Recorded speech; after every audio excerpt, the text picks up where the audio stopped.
Oh, welcome back to the channel, everybody.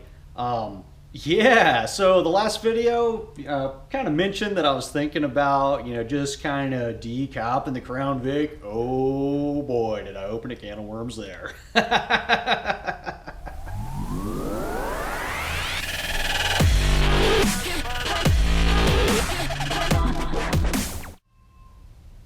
So after reading some of the comments there, it is very clear, very, very abundantly clear that many of you are not fans of that. Just a little bit. So yeah, you guys got me rethinking that one a little bit, but I still kind of want to do it just for fun. Maybe I'll just do one video, and then by the end of the video I'll return it back. That way you guys don't all unsubscribe at the same time. But still thinking about it. Just wow, you guys are very adamant about that. Very, very adamant. Yeah, just a little bit. Yeah, sorry for not doing a midweek video. I've actually been fighting kind of a cold and a little bit of a fever here and there, so I actually ended up missing a day of work, and then in order to make up for it, I had to work a little extra on the other days to kind of keep up with all the stuff I do, because unlike a traditional job, if I don't do my work, nobody else is going to do it for me, so you just got to do it. Yeah, that's the salesman life, because, yeah, sales. I do want to try out a scratch remover that I've been told works really well on the plastic. So I might do that today. There's a couple other random things I want to do. And actually, I stumbled across the guy that bought the gray Crown Vic at the auction. I actually found him on Facebook somewhere in one of the random Crown Vic groups. There's a bunch of them. I guess he's really enjoying the car from what I gather, and it was kind of neat to kind of stumble across that person elsewhere in the world. You know what I mean? So that was kind of neat. Someday I need to go meet up with a bunch of you. There are a ton of Crown Vic owners all around the Tampa Bay area, and I feel bad because I work a lot, and then on the weekends I'm trying to make videos and keep up with other random things and family commitments and all this other madness. So it's kind of hard for me to get out and do other things. So one of these days I need to go and just like meet up with a bunch of y'all. So yeah, that's one of the things I'm kind of thinking about, and a bunch of other random stuff that's bouncing around my head. And if I end up coughing a few times in this video, that's the sickness I'm still trying to get rid of. But yeah, I guess I should probably get to doing something with the old Crown Vic. Don't know. Oh yeah, you're not gonna be able to see it. Crown Vic. Beautiful, beautiful Crown Vic. Yeah.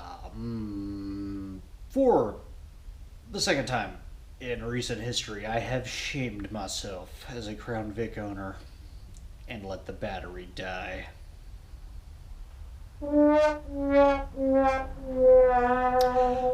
And for all the people that have come to my page for the Impala stuff, you'll be very happy to hear that the Impala saved the Crown Vic by jump-starting it. Sorry, Crown Vic guys. I have shamed myself. But anyway, let's get to the point.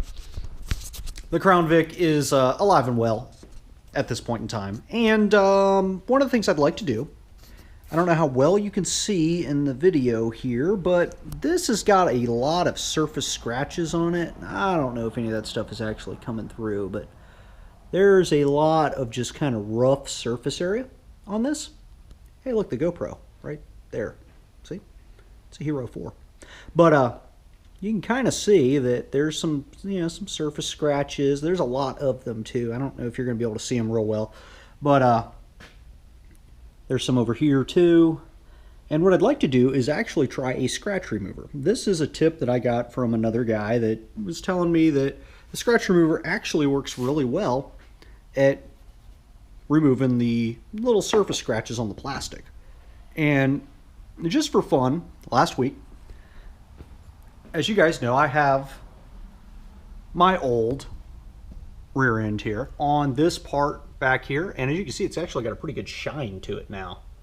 And of course, when the auction people or whoever decommissioned the vehicle, they ground this up really bad. But just for fun, I just tried it in this general area, and of course it couldn't fix this, but it made this really flippin' shine. So like over here, nothing, but over here where it's not ground up real bad, it shines really nicely. And then you go over here where it's not really, you know, been messed with, and you know, it's not as shiny, but man, it looks really good right there.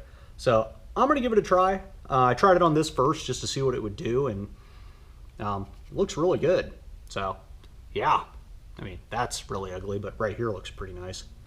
Oh, and quick note, for those of you that are a little delusional, confused, maybe a little dumb, I am not a mechanic. If you are here for mechanical advice, you have come to the wrong place. So don't look at me for mechanical advice. Just don't do it. But if you want to see how I do things, this is the right place to be. By the way, I'm in Florida, and there's a lot of people down here in this beautiful state that get called out on the news. So I'm a man, I'm in Florida, therefore I am Florida man. But I try not to go full Florida man, if you know what I mean. All right, now that we've got that out of the way, let's start messing around with the scratch remover. As you can see, we have got some McGuire's Scratch X 2.0 and a relatively clean towel thing, whatever the hell it's called. Again, I'm not a mechanic, so don't expect me to know the proper names of everything. I'm not a detail guy either. I just do what works. Anyway, on the back of this thing, it says dispense a small amount of product onto a 100% cotton terry cloth or foam applicator pad. Work Scratch X 2.0 thoroughly into the surface, one section at a time. So, yeah, I guess it's a terry cloth thing. Terry towel. Well, I don't know. It doesn't really look like a terry towel, but I don't really know what I'm talking about either, so there you go. Anyway, hey, look at that pretty little green spider. So pretty. Run for your life, little spider. Run for your life. I don't want to kill you. So I guess since there's a lime green spider over here and nature says bright things are bad, I'm going to start over here and see if I can't work into some of these scratches and make this thing pretty again. Because as you guys may or may not know, this came off of a junkyard car. That's why there's some respray stuff on it and some ugliness down here because this is overspray from the junkyard car that I got this from. And this was switched out. There's another video that talks about how to switch this out, and I might put the link to that at the end of this video if you guys actually hang around that long. Anyway, yeah, I guess let's get to this. For those of you wondering, this is 100% cotton made in Pakistan. So I guess it's a made in Pakistan, not a terry cloth.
Alright, so there you go. I don't know how different that looks, but it does seem to have a little bit more of a shine to it. I mean, there's still a little bit of background wear and tear, whereas you can see on this side it's kind of hazy, and you know, you can see a lot more of the scratching that's going on with it and everything.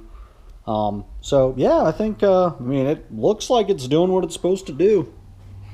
So you can see I went, you know, about here, and then you get a little bit further over where I didn't actually buff, and you can see it's starting to change from kind of a real high gloss shine to not so shiny. And then over here it's like a mirror. I mean, heck, I could probably do the vlog like this, and aside from the fact the GoPro is looking pretty annoying in the reflection, it's actually looking pretty good. Not gonna lie, this is working a lot better than I expected. So there you go. Anyway, I'm gonna get to the other side of this, and when I'm done, I'll show you what the whole thing looks like. And then we'll let this bad boy bake in the sun for a while, and I guess I can also put the police interceptor back on here, because I know you guys will have a heart attack if I put Crown Victoria back here. Anyway, yeah, let me get the other side done. All right, so here we go. Finally finished doing the whole thing. So as you can see, this is nice and shiny. I mean, it's got a nice, almost mirror-like shine to it. We go all the way across. And over here, same thing. Yeah, I know the residue is there. I was just too lazy to clean it because I'm going to put the police interceptor back on it. So I'm not too concerned about the residue because I'm just going to put another emblem over it. Anyway, but yeah, you can see, the scratches are nowhere near as bad as they used to be. And this has got a very mirror-like shine to it. I mean, I feel like, when I put this video together, this is actually going to look pretty reasonable. So there you go. Guess I should probably put the police interceptor badge back on here. All right, comment below. What do y'all think?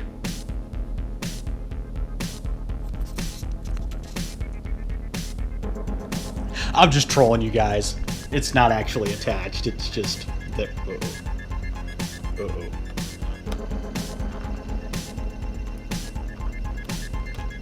There you go. It's not really on there. No, seriously, I got the police interceptor thing right here. I just wanted to throw that on there because I have it. But as you guys know, this is that thick plastic police interceptor. It's not the same as the original, like, thin rubbery one.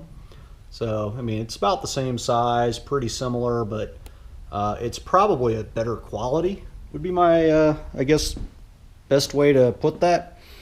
But anyway, I don't know if you can even see it, but if the light hits this just right, you can actually see the outline of the old police interceptor. So I'm going to try to use that same outline and put this in the exact same spot. There you go. So, but I'm going to, of course, clean it up a little bit and then put it on here, and then it will be back to kind of its original look. I kind of wish I could have found the rubbery one so that it's more OEM looking, but this was what was available at the time that I was buying it, so that's what's going to go on there. So as you guys know, the way these things work is there's basically a little backing right here that you kind of peel off, and then you can adhere it directly to the deck lid panel. So let's see if I can see where that little outline is. I can see it.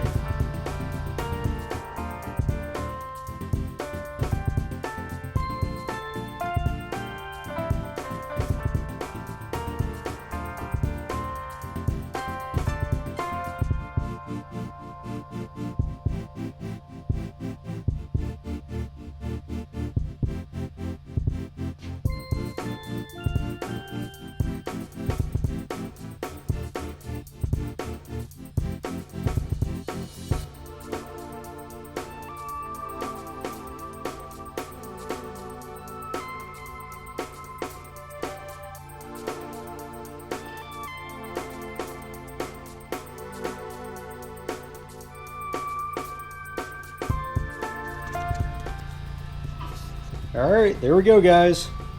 It is now a proper police interceptor again. There you go.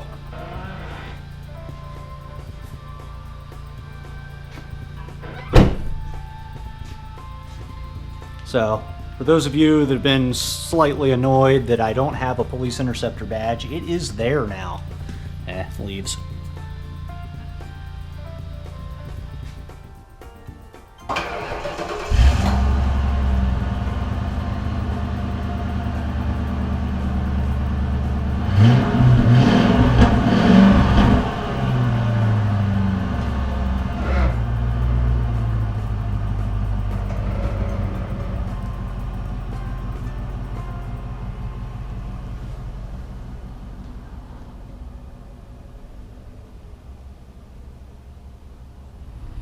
Alright, so got the car fired up, and I'm not gonna lie, that plastic trim looks way better cleaned up. Way better. I mean, you can see the difference right here. I mean, this is like perfect, and then this over here looks like crap. So might even be able to see it over here some too. I mean, it's not as horribly different, but you can still see that this is kind of dulled out, and this has actually got a nice shine to it. Alright, so couldn't handle it. Went ahead and polished up this area because this was pretty nasty, and it actually cleaned up pretty good. I mean, I don't know if the sun's going to really let it show on this camera because it's kind of bright out here, but that polished up real nice. And then this black area right here polished up real nice with the Scratch X. And then I started getting greedy, and I went over here to the Go Rhino push bumper on the front of the Impala, and there was a bunch of just little scratches all across the top of this, and the whole thing was getting real dull and worn, and same in this area. And I just went over it to see what it would do, and it actually gave it a little bit of a shine. And then down here, kind of the same thing. I mean, you could still see a lot of the scratches that are in this area because this thing's probably been through some, I don't know, foliage or something, or maybe from people bumping into it or something, I don't know. But there's just a ton of just little scratch marks all up and down this thing. And you might be able to see them there, but gave it a little bit of a shine. I mean, if you compare it to the side over here, which is really dull, you can see that it looks a heck of a lot better. And this, I just threw it on here just to see what it would do. This was actually kind of rusty, and I probably shouldn't have done that, but I don't really care. I just wanted to see how it would react. And then on top of here, this was really dull and kind of scratched up, and you can see it actually took away some of the scratches, which is kind of cool. Same over here. So there you go. Looking pretty good. I would say both cars are a little bit happier. My big question to everybody here is, has anybody used this product before or in this way on plastics? And if you have, were there any, I guess, unintended consequences? Did it make the plastic brittle after a while? Did it create problems? Just kind of curious. I mean, I figure at least on these cars, if I ruin the plastic, at least right now and probably for the next few years, there's going to be quite the quantity of vehicles to pick from in the junkyard, so I could probably get replacement parts even if I did just completely ruin those vehicles. That and the push bumper, I can always repaint it. Do you guys have any experience using that Scratch X product that McGuire's there? If you do, I'd love to hear some feedback down below and what your thoughts are on how it worked, and did it hold up over time? Be very curious to know about that. Anyway, I got that tip from P71 guy, so if you guys have not gone over and checked out his Instagram, you probably should, because he's full of all kinds of interesting information. So go give him a follow over there on Instagram. Huge thanks to everybody for watching. Thanks for checking out the video. Click like if you liked it. Please subscribe if you haven't already. Click the bell if you want the notifications, and maybe you can beat Awesome One Miner to saying the word first. Or maybe you'll be part of that group of people that created this. Anyway, love to all of you, and I will see you on the next video. Thanks for watching.